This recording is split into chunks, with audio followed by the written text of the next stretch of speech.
Hey guys, it is Maria Park. It is Sunday. You have found me. Of course, I let you know I was coming. How are you guys doing today? I am so excited to do this live stream because I never got a chance to really talk about my season two, recap. Well, we did a video for season two recap where I was a little triggered, but we didn't do a total video where I got to talk about what I think should happen for season three. So we're going to do that today. And look, I see some people are already in the chat. Hello, hello, hello, hello. Before I get started, and no, I am not sponsored by ColourPop, but I am a huge Mulan fan, and I got my Mulan stuff in the mail, guys. He's so pretty. All right, sorry. Had to throw a little Mulan makeup thing in there because I've been waiting with COVID. That stuff took forever to get to my house, 2 months. So, okay. So we're going to kind of jump in, and then I want to hear you guys' theories too. So we're going to talk about, of course, a little recap of season two, some of the things we didn't like, some of the things we did like. I don't think I've made anybody confused at all when I said that I had a problem with season two's writing. It was so inconsistent, across the board. It was to the point where, honestly, I wanted to jump in and start writing this stuff myself. Some of my theories were right. A lot of your theories were right. But then that just shows me that the writing needs to up their game. We should not be predicting this stuff this quickly. But it seemed like in season two, they would go down a certain, plot, road, and then they would just kind of diverge from it and do something completely out of nowhere and then come back to the original plot. And it drove me a little bit insane. So let's talk about some problems first with season two. So season two, the Sisterhood. Now, honestly, the season two Sisterhood has been a problem since season one because they didn't have one.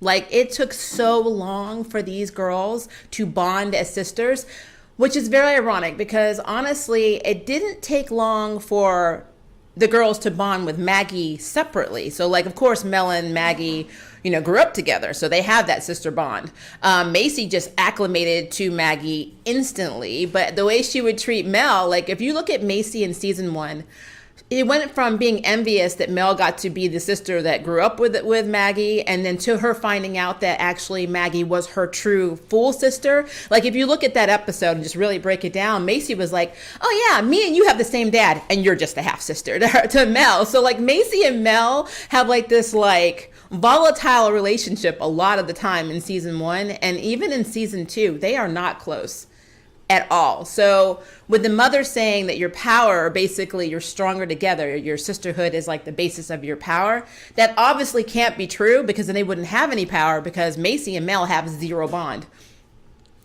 That's how I've always felt about it. So I kind of think oh yeah, the focusing box around my face is actually my camera. Bear with me. It does that.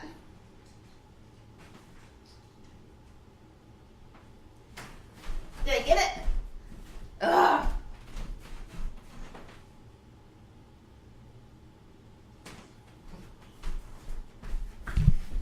Yeah, it's pretty annoying, actually, that it does that. I'm sorry. So hopefully this will actually go away.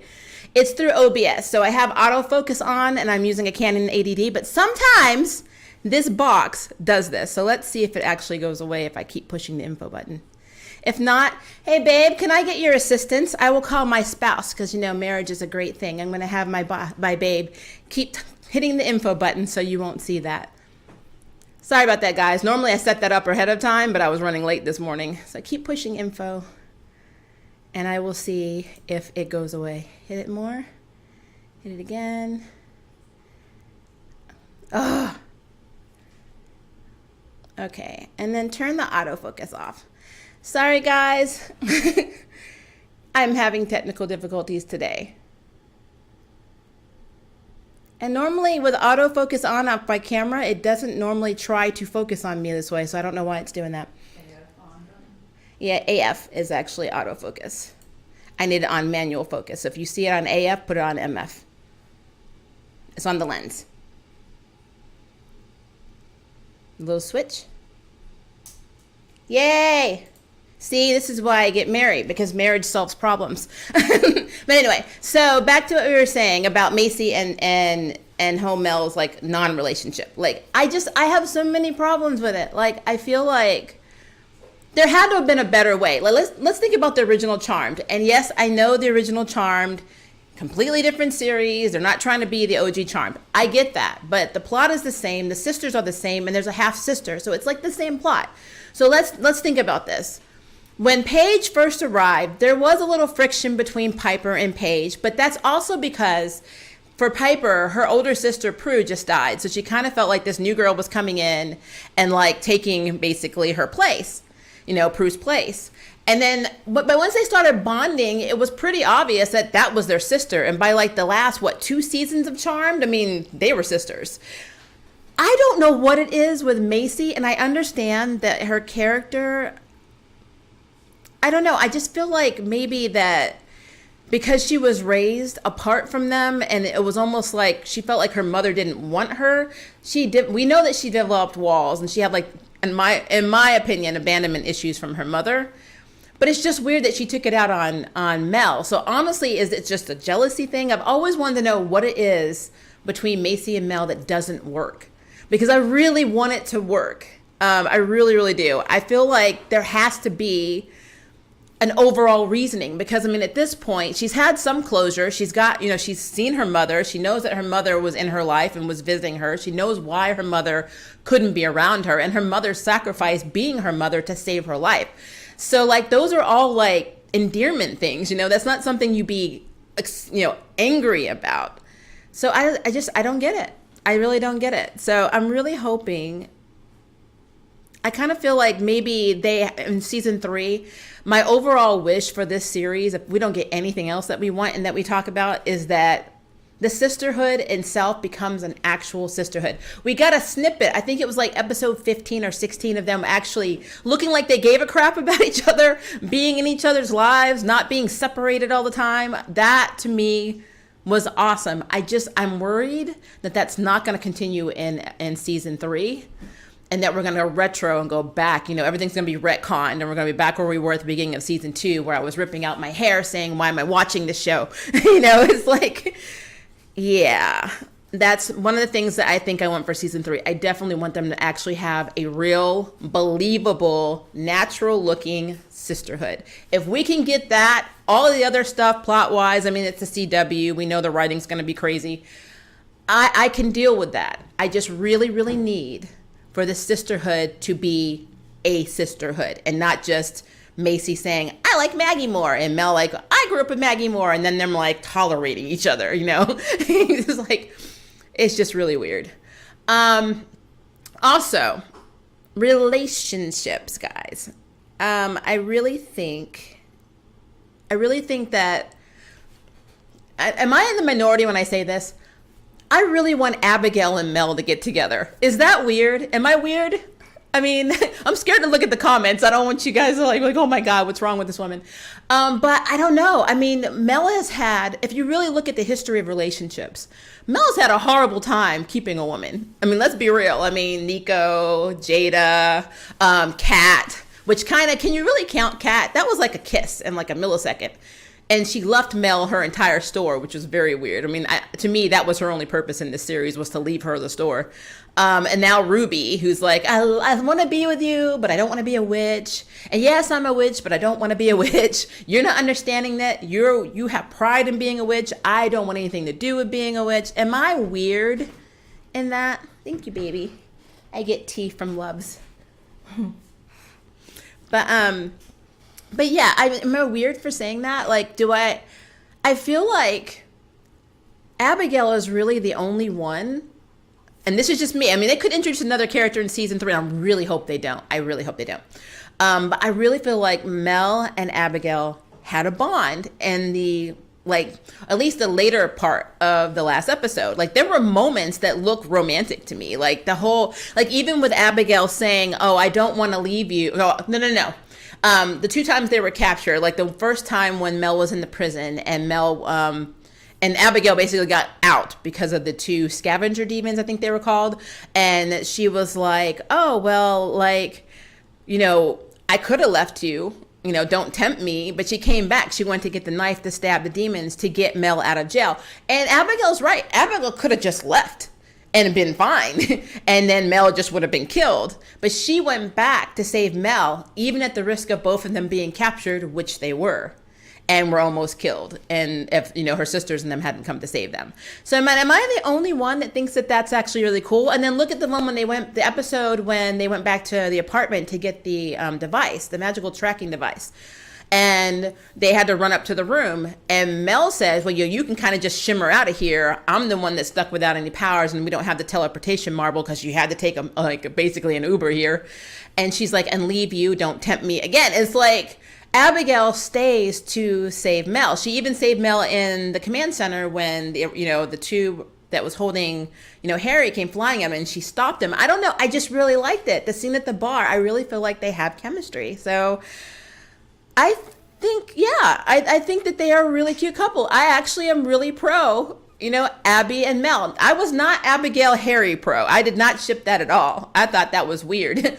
But I really like Abigail with Mel, and I'm really hoping they bring her back. And I worry, guys, because every time I get attached to a character, they get mysteriously they vanish. Sometimes we don't even get an explanation. So if we go into season 3, and I don't remember Poppy is the actress who plays Abigail, but if she's not got an extended contract for season 3, I'm going to be super annoyed because they are missing an opportunity there.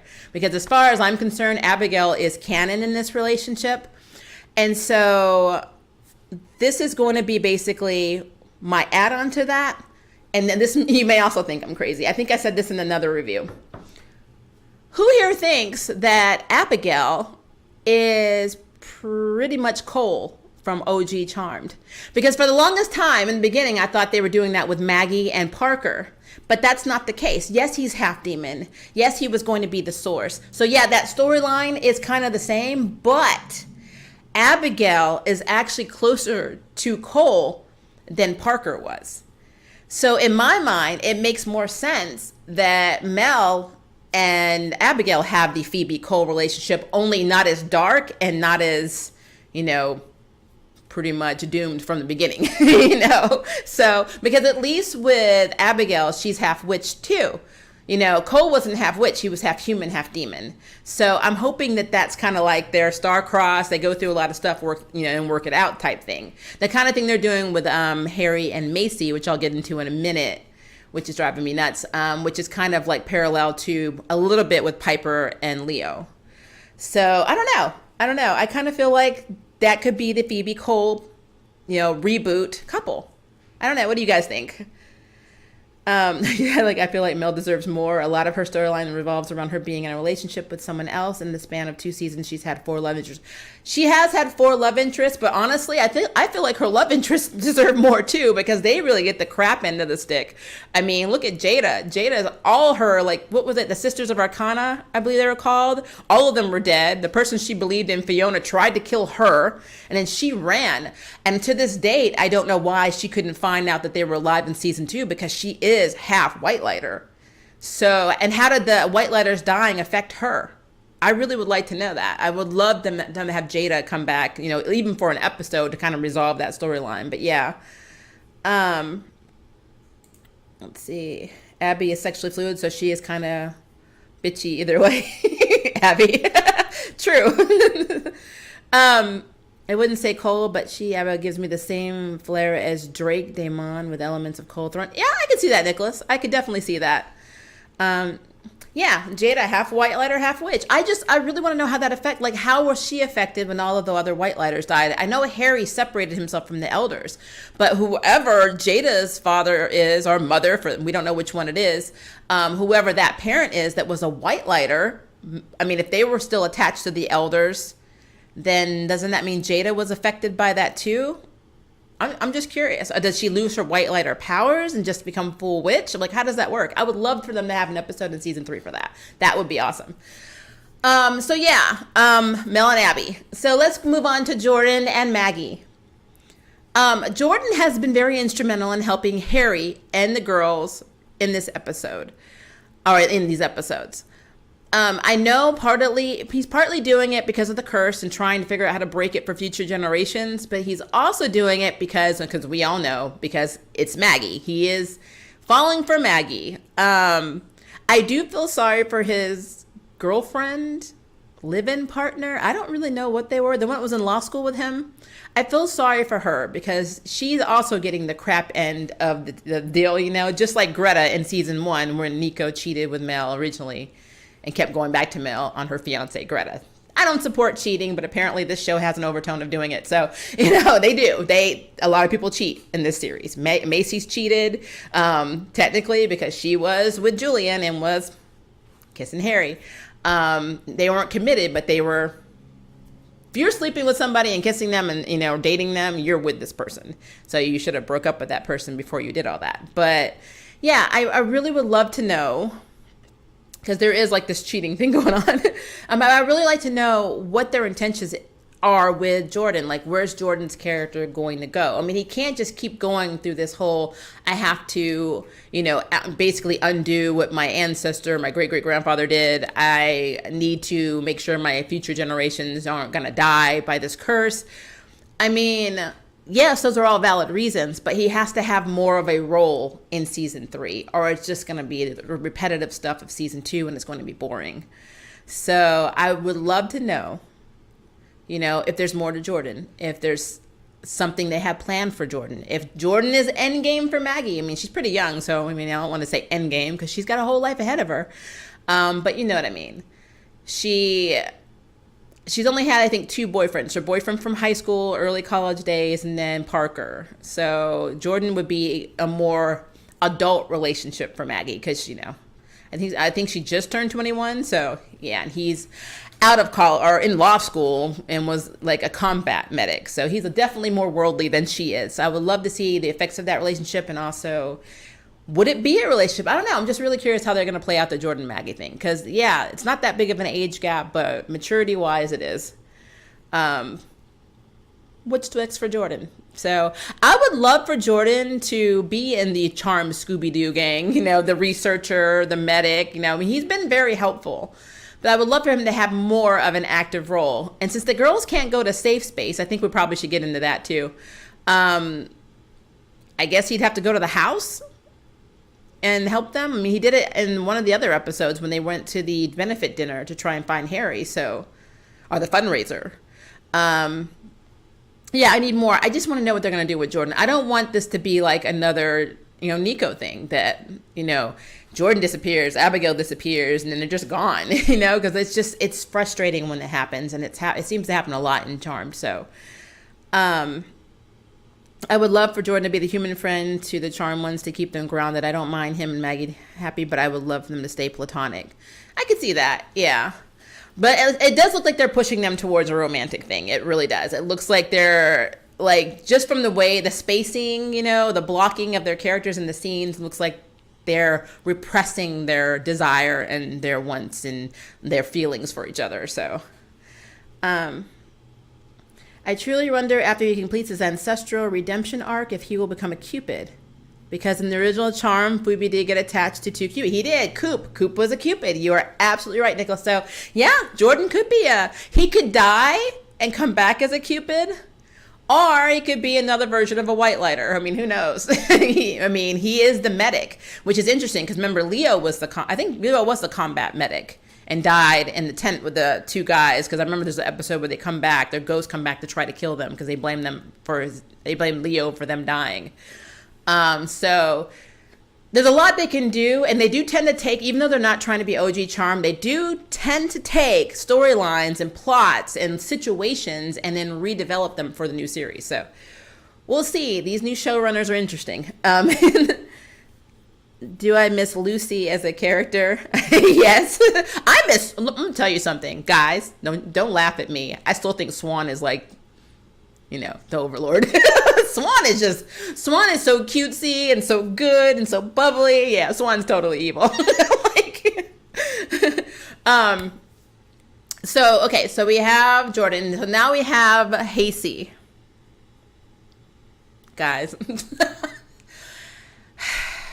Hasey has been the most frustrating thing for me. Now, I am not one of those persons that's just rabid with ships. I'm not going to go crazy with ships. I'm like, you're never going to see me like, oh my God. Ah. No.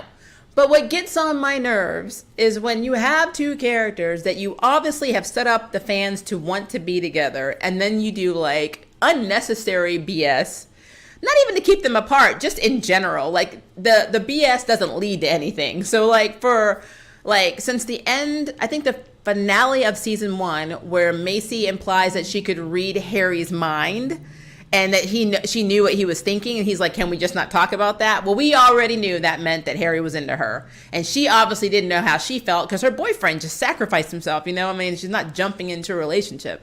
So, and honestly, Harry shouldn't have either because of all the stuff with Charity, you know, and even Fiona. That whole situation was a mess. But they made Harry in season 2 the biggest, I'm gonna say it, like, so he did no problem kissing Abigail, no issue, just using her for that. They didn't have sex, but they were making out a lot while he was pining over Macy. And then we looked into his past. Now, I can't judge Harry by his past because who he was as James Westwell is not who Harry is now. But his old self, if you retain any of the characteristics of your human life, apparently he was not very good. Like, the problem I have with the writing, like, and maybe they'll address this in season 3, and I'm hoping they do. This is one of my wishes for season 3, that we learn more about James Westwell's past families. And I said families because his wife, that we knew about in season 1, we saw his son old and we saw his grandkids. His wife told him that she basically didn't know she can forgive him because he had another family. He had a whole other family. So James Westwell was not a great guy. And yes, we have, you know, Jamie, our dark lighter, and then Harry, the white lighter. So we can really just pin it all on the dark side. But in retrospect, it's still his past because the two halves make one whole. So when the writers decided to go forth with Hasty, they put obstacles in the way that were just flippin' dumb. And even if you're going to do that, you don't carry through. Like Macy's whole thing with Julian. So her whole, oh, I don't know if I'm into him stuff, that stuff lasted for like one episode. I swear to God. The first time we saw them go to college, she went to Colorado because she was upset about Harry and slept with this dude. She came on to him and slept with him. Then she came back and then she had like the whole remorse thing. Then she was avoiding him. Then she was going to him for help. Then she was like going back. It's like, what is happening? You're setting up an obstacle that doesn't make sense. Now, if Julian and Macy had been like hot and heavy the entire time and then she was confused, you know, kind of like how Piper was with OG. If you watch OG Charm, which I'm sure you have, remember Dan, the fireman, with his niece? Like Piper and Dan were very cute together, but everyone was like, but it's not Leo. That would have been better for me if they'd been like, oh, we really like Julian. You know, he's so much like Macy. He's got the same medical or science mind. They have the same values. He cares about the environment like her. You know, they both, you know what it's like to be alone or grow up alone and have like pretty much trauma in their lives. But then there's Harry. And that would have been a more believable struggle between these two people. But you cannot have somebody, you know, basically like go into a relationship with Julian like that and then like hardly ever see this guy and then have us believe that you're torn over making this choice. And then all of a sudden say, well, like, I just know I don't want this necklace, so I got to figure out how to give it back. That was really sloppy writing. So yeah, I'm upset about that. I'm also annoyed that we're going down the road of Harry asking Maggie to basically erase all of his feelings for Macy. I mean, I think that probably triggered me mostly about everything else, you know, besides everything else in the finale. That was my trigger. And I know that episode 19 was not meant to be the finale. I know that they had more planned, but now we have to wait to next season for them to write themselves out of this crap hole. I think as long as Harry has been around as a white lighter, he should be smarter than to let Celeste's words get in his head.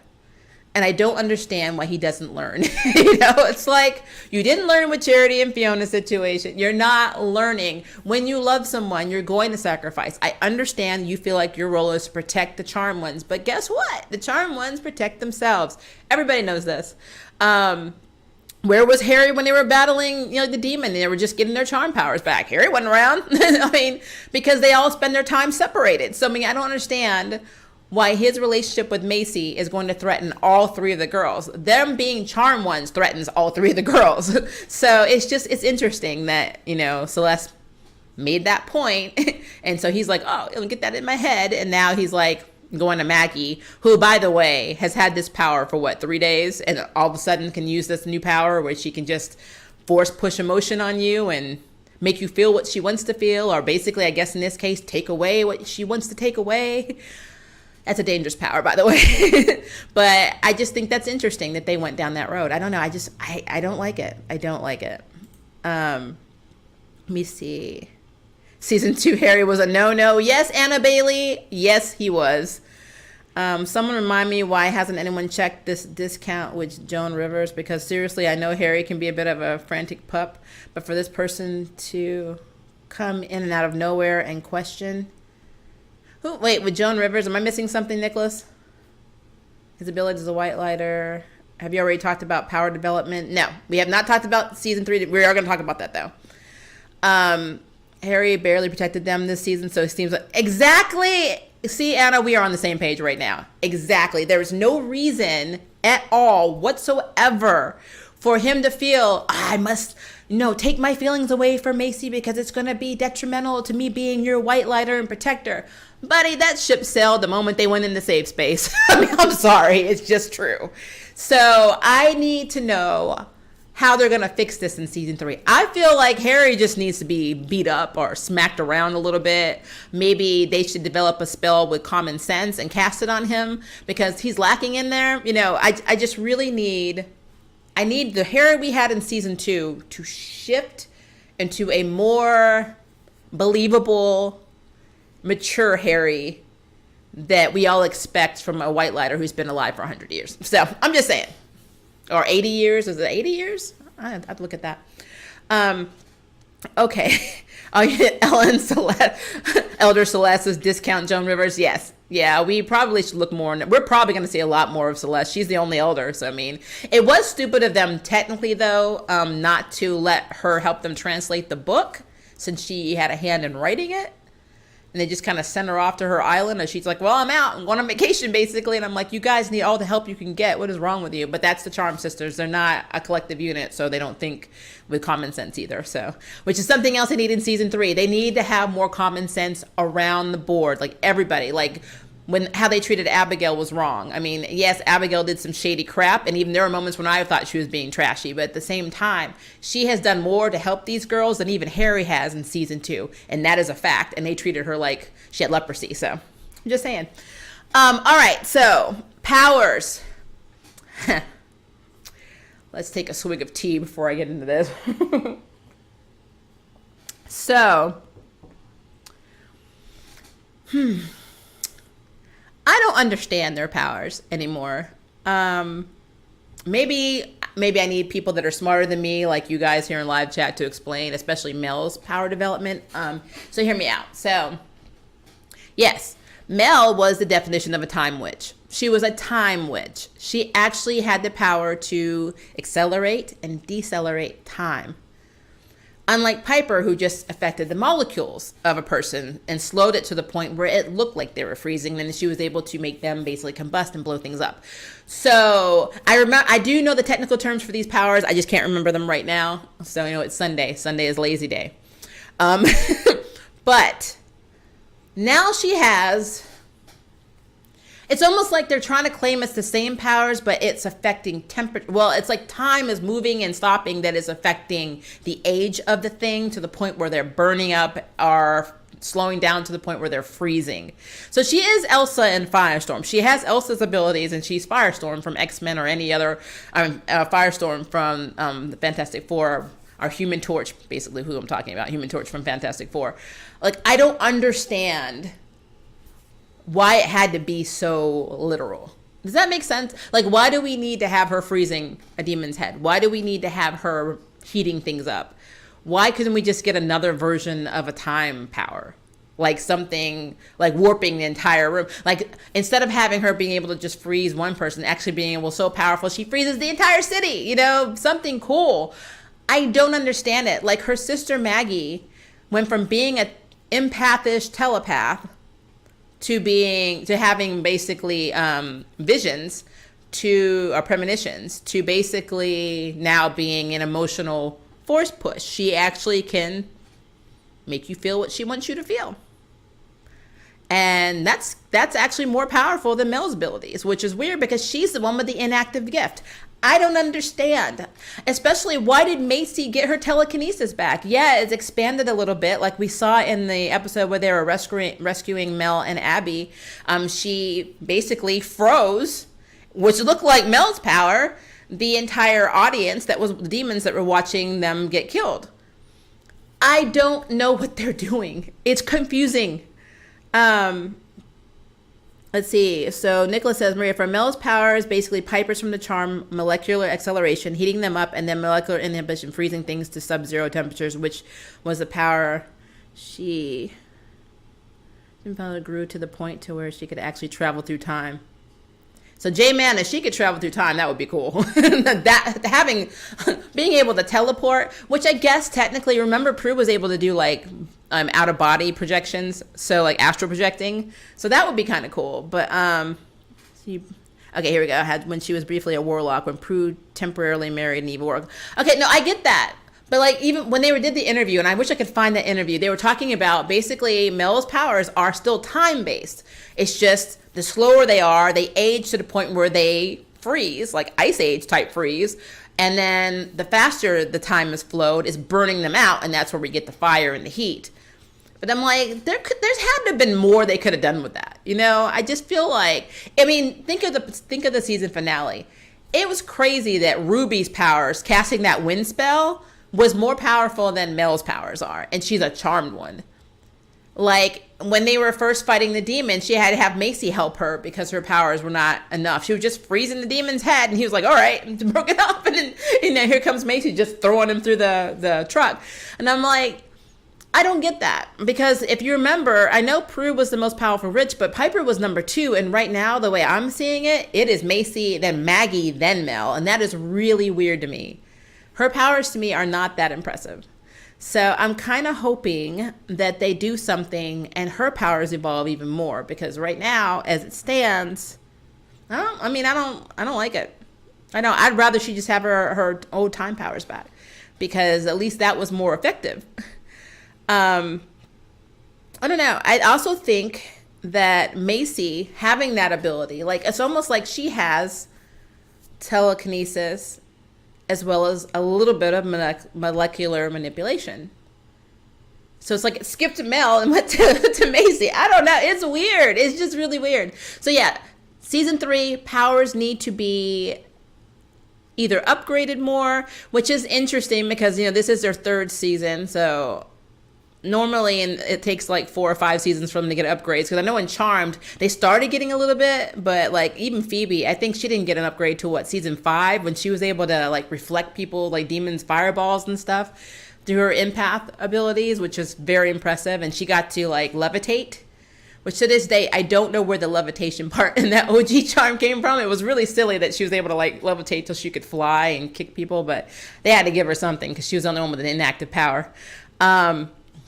Yeah, like Maggie, coming out of season 1, her abilities have been on point. Like even with her staff, the little time staffy thing that she got, that she was fighting with, where she was able to use her emotions through and hurt people. I mean, she's always been able to project her inactive ability. So Maggie's always been strong. But they just seem to like, I really feel like Mel just got like the crappiest like end of the stick in season 2. She had no character development. All of her relationships were crap. They made her basically obsessed with getting her powers back, so all she did was learn how to do potions. She started off trying to rewrite the Book of Shadows. We don't know what the heck happened to that. I mean, is she still doing it? There was no mention of it anymore. So, like, you know, I know they have the Book of Elders, but what's the status on that? Like, they just, I don't know what it is. It's always Macy and Maggie. And then Mel's just kind of like, but you go sleep with this person and that's your role. It's sad. It's very sad. It really is. Let's see. The interesting thing of Mel molecular manipulation is that in comic, Piper gains molecular acceleration. Okay. And we now witness a live action adaptation, but that power was too weak, maybe variated. But I actually have those comics. Guess when Piper meets Prue, I actually have them. I haven't read all of them, but I own them. Someone gave them to me a few years ago for Christmas. So I do have those. I need to check those out. Because I remember, I think in that world, it's when something happened with magic and all the non-magic people got magic. And then the people who had that were magical were left with basically human. So I thought that was pretty cool too. Let's see. Could Macy's power now accelerate since she is no longer holding her emotions in check? They have always said these powers are based on their emotions. That's true. I mean, we all know Macy is like the most powerful one in the series. She's the oldest. That's just what it is. But yeah, I think emotions could be. So maybe if Mel wasn't repressing her unhappiness, maybe her stuff would kick up too. I mean, maybe. Let's see. The immobilization power should have been Mel's. Yes, I wish she had more focus this season. Absolutely. Let's see. For Macy, she just went down the Prue Billy route. Ugh, Billy. I'm sorry. Billy was not my favorite, okay? I like her in Big Bang Theory as Penny, but I did not like Billy. Let's see. She went down there. Macy being more tactical and has a bit more creative and focus. Yeah, Macy is more the tactical, but she's also the one that you would think would have the most common sense, but doesn't seem to. Like, she's always one of the first ones now to jump through the portal.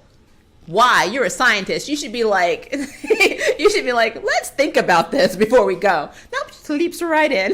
Like, were the writers sleeping when they were supposed to write this season, so they just had to throw random stuff around? Yes, actually, I've learned from some viewers actually, because they keep up with Charmed and stuff on social media. Unfortunately, I am a voice actor and I'm also a development coordinator for the National Kidney Foundation. So I work in fundraising. So my time kind of like hopping around social media is pretty limited. So I don't get to do that as much. But I did learn that, so at first they had, I think, 2 writers, and then somewhere around like episode 4 or 5, they started jumping. And so they had all different writers and they were like all over the place. And whenever you do that, I worry, are you guys like, are you really reading each other's stuff? Or are you just like, this is where I want to go. I don't care what the last person did. This is where we're going today. I mean, I don't know. Is there like an oversight? Are the showrunners saying, hey, we need to at least keep some form of a plot that, you know, is associated with each other? So, you know, it doesn't make sense. Because like 15 and 16 were pretty good episodes to me. And they were done by a different writer. So I don't know. Let's see. Okay, as for Maggie's more focus on Phoebe's empathic projection, pathokinesis, when she reflected other people's powers and emotions on the demons, people, etc. Powers because they were things like deviation, simulated levitation, crushing. Yeah, I know there's a lot they can do. That's the beauty of Charm. There's so much you can do with these powers. I get that. It just seems like the one sister just kind of gets shafted a lot. And like she gets the crappiest stuff. And like the other 2 sisters get like amazing upgrades. It's almost like I come to your house and I'm like, hey, this is your Switch. This is your Switch. And then I'm going to give you a Game Boy. I mean, no, that's what it's like. You know, it's weird. I don't like it. So I really want them to have like evil, like in season 3, even power development and even character development on top of bonding them more as sisters. Macy and Mel need to bond. They just need to be sisters. They don't need to be half sisters. They don't need to be acquaintances, roommates, people that see each other in the hallway. They just need to bond. So that is what I feel should happen. All right, so power. So we did powers. Now we need to move on to Julian and Vivian. So he's supposed to be like this reincarnated, like evil that killed the previous Charm, you know, sisters and yada, yada, yada. So it makes me question. So in the episode where though he sees the White Lighter for the first time, who saves the witches that were on the ground when he was little, and he didn't save, you know, his sister. Because the White Lighter looked at him. Did the White Lighter look at him and see like this like evil dark aura and was like, nah, you need to be dead. You know, you're better off in the car. Which begs the question why he didn't save Rosemary. Because what if Rosemary is actually the evil one? We don't know. His sister could be the evil one. And the only reason that the evil hasn't come out all this time is because she's been in a coma all this time. And by waking her up, they're actually waking up the evil. That is one theory that I have, is that Rosemary is actually the one that's reincarnated evil. I don't know if that's what's going to happen in season 3 because, again, the writing. But how cool would that be? That Julian is like on this track to wake up his sister and figure out this magical equation in his head, so much to the point where he's willing to sacrifice Macy to do it just to find out he's actually basically awakening the most evil person that the Charmed Ones have ever faced. It's more powerful than anything. The Source, the Overlord, whatever. That would be interesting. That would be very interesting. I don't know if they're going to pull that off, but it would be awesome if they did. And I just gave that. Look, if anybody watches this video later and you are with the CW, and I will hashtag CW writers, hey, that is an avenue you can explore. Rosemary is the evil, besides Swan. Swan is my joke, guys. I love Swan. I think Swan is like the mastermind of everything. But yeah, that would be interesting if that's what happens. But Vivian, I want to know, somebody tell me in the comments, why was Vivian so gung-ho to believe a 10-year-old boy, his recount of seeing a magical person teleport in and teleport women out in a car crash. This makes me wonder how deeply embedded into the magical hunting scientist magical world Vivian herself is. Because I have a daughter now, she's 23. If she would have told me, hey mom, that wreck I was in the other day where I almost died? Well, yeah, so like this guy teleported in and there were 2 women on the ground and they kind of teleported them out. Discuss. And I would have been like, doctor, she may need some more meds. Like, something is wrong with my child. So I don't understand why they were so willing to believe. Like, why was Vivian so 100% certain that this 10-year-old child was telling the truth? I don't get it. So there's something there, and I need that answered in season 3. Who the heck is Vivian?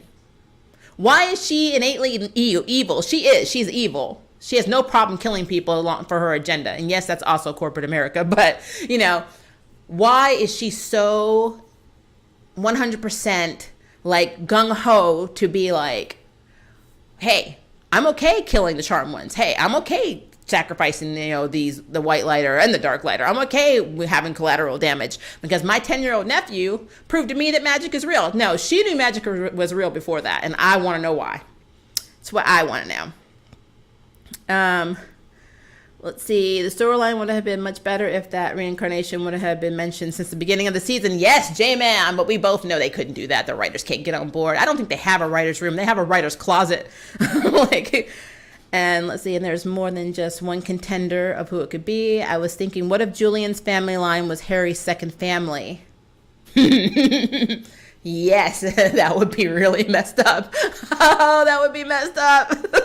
He would have a lot of reasons to hate Harry other than Macy.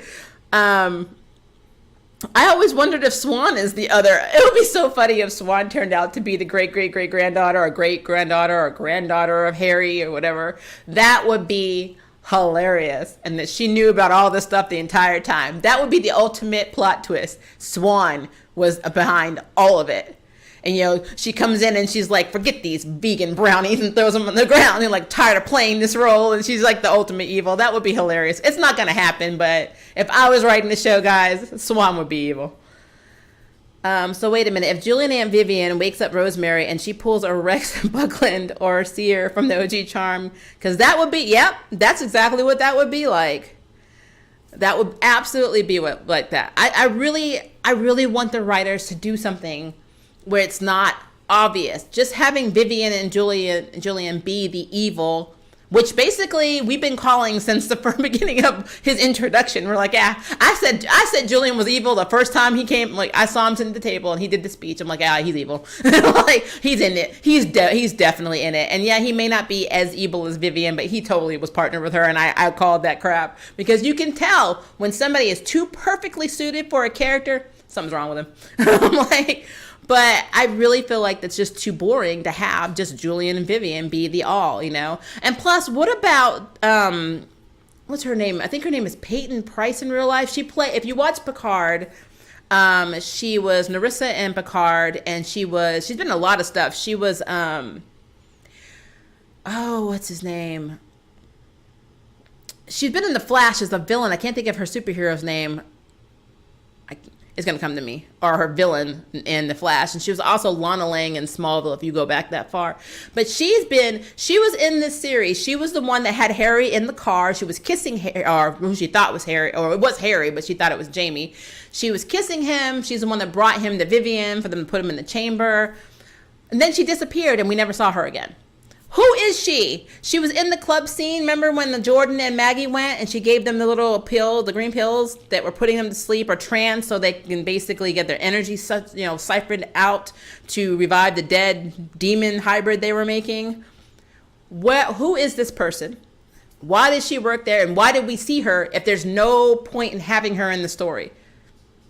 I don't get it. And this goes back to what I said about writing. They go down a road with characters, and then they just drop off. We saw her 4 times. We saw her with, we first saw her with Ray, when Ray Vera was making a deal in the alley. Then we saw him at the club. Then we saw her just sitting in the car talking to somebody. And then we saw her with Harry in the episode when they were in the asylum. And Jordan was pretending to be, not really asylum, but the factory or warehouse, whatever they were. And Jordan was pretending to be dead in the Ziploc bag, or in the body bag. And we saw her find Harry in the hall thinking it was Jamie. So who is this person?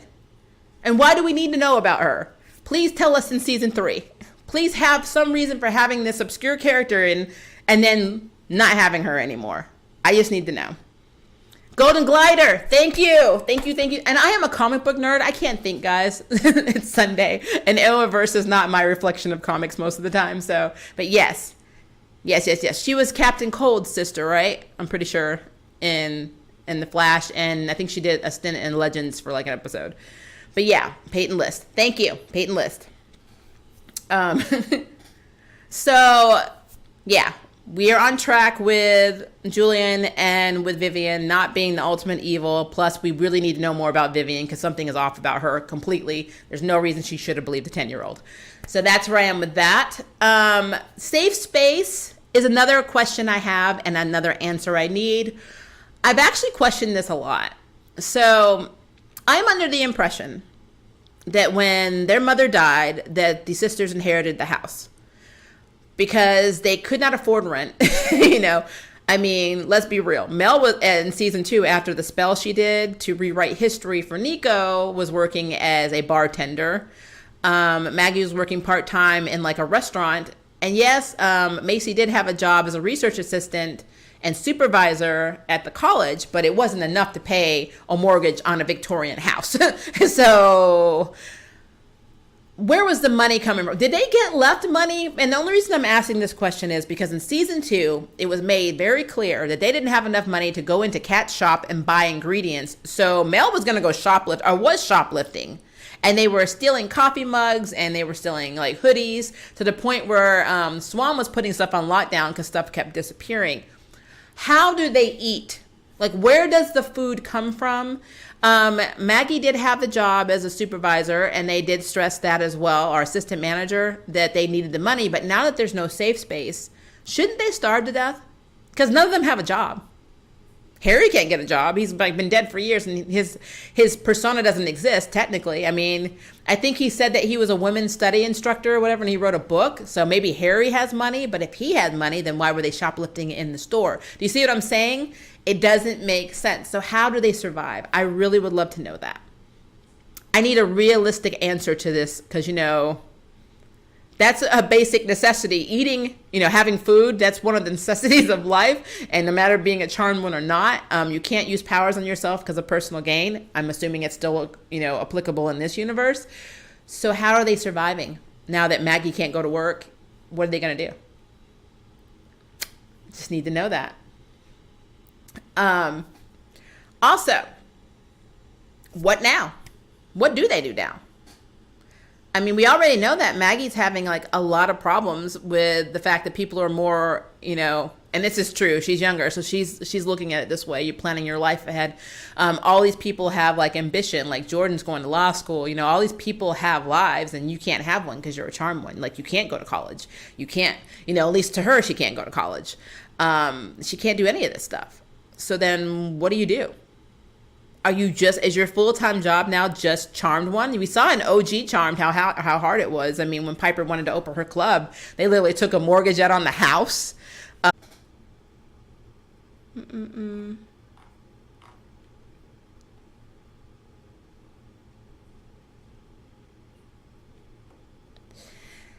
All right, so again, so sorry about that. I did not realize that we were storming because my room has blackout like curtains, so that was very creepy. My entire power went out. Having an interesting Sunday. All right, so let me go back to the last one. I don't know if you heard my last answer. Are we ever going to see Warlocks in this new reboot because from the ominous message from the dead with Jordan when he was trapped in limbo state briefly? All right, so I do think that we're going to see Warlocks in the future because it'd be stupid not to.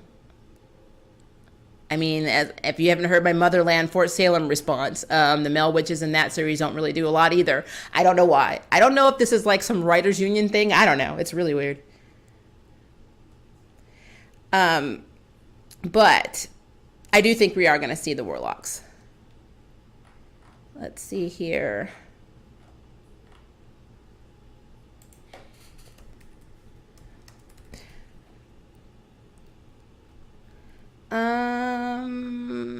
The Rowe brothers are the Stillman sisters.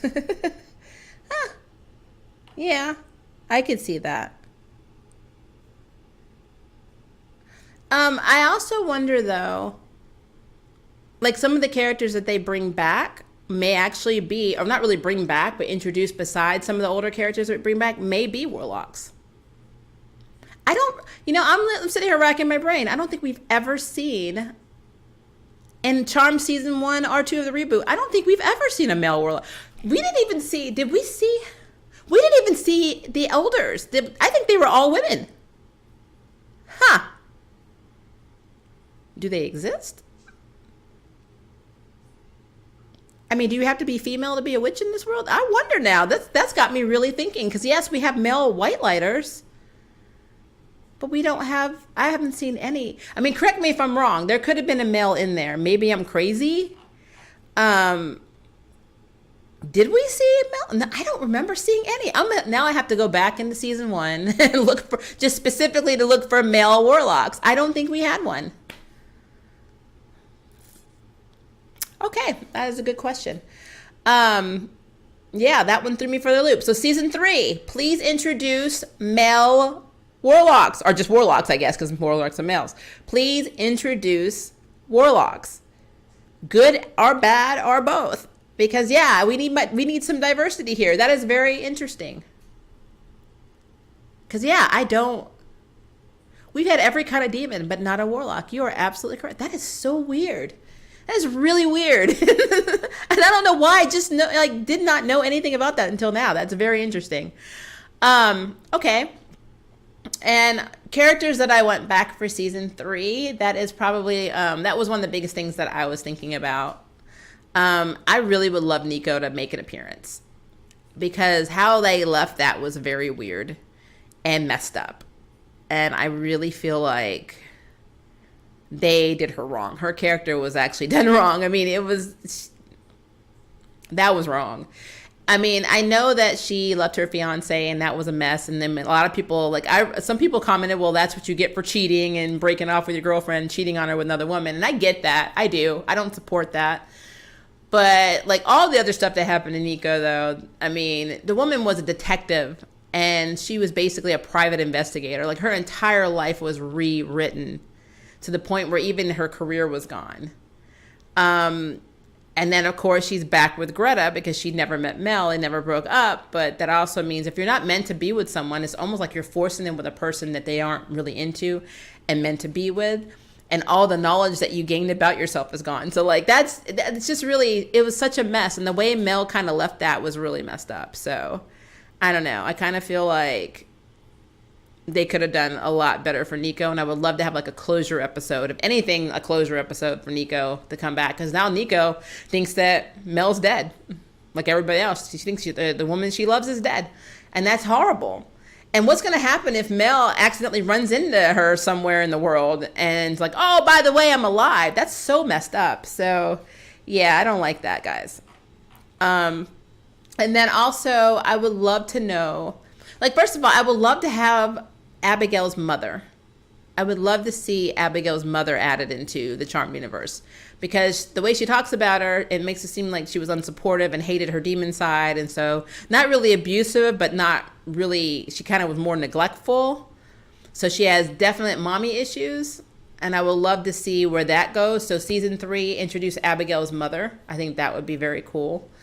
I hope we get more info into, Marisol, just what is up with her. Like, how did she know she was going to have the charm ones? I know she was an elder, but like more about her in general. How did her and Macy and Maggie's father Dexter meet? How did she meet him?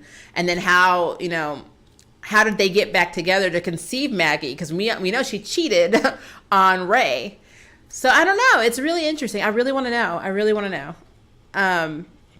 But yeah, so these are my questions. These are my questions. These are my wants and desires for season 3. But if you're really going to ask me, like, overall what I want, it's the sisterhood. I really want the sisters to basically be sisters. I want all 3 of them to give a crap about each other and have all 3 of them want to be, family. Because right now, it basically feels like roommates. They're all roommates in this really messed up situation that involves magic, where they're forced, and by blood relation, they are forced to fight these things they don't want to fight and do these things they don't want to do when they'd rather be living their lives, except for Mel, who actually is very pro being a witch. But unfortunately, her character development is lacking, so that's all we really know about her. So, we don't really have anything else, So, yeah, I really that's my overall season 3, 100% want, is I want the sisters to be sisters and family. Yeah, but that's mine. I want to know what you guys think, though. This storm is really messing with my internet right now, and I so apologize. So if you guys have theories of your own, I promise you, if you put them in the comments, I will answer all of them. I normally do. I try my very best. So I want to know what your wants are for season 3. I want to know what you don't want to happen in season 3. I want to know what you thought about any of the stuff we talked about today, especially in terms of characters like Abigail, Julian, and Vivian, like where you see it's progressing. If you like season 2, please let me know why, because I didn't like most of the season. So I really want to know what you guys think about that. And any other wild theories, like what do you guys think about Swan? Let me know what you think about Swan, because Swan's evil. But all right, guys, enjoy your Sunday. Thank you for hanging out with me and dealing with my wonderful technical issues. This is my second ever live stream, so I promise you they're going to be, whatever these issues are, they're going to be fixed. I promise. Today, though, I can't control the storm, unfortunately. I live in an older building, so whenever the storms hit, my electric, I'm surprised the lights haven't gone out, honestly, at this point. So I will do my best to get our connection going a little bit more smoothly, but I love you guys. You have been awesome to chat with. Wonderful ideas. And please comment below. And if you haven't subscribed, subscribe, because more crazy videos are coming.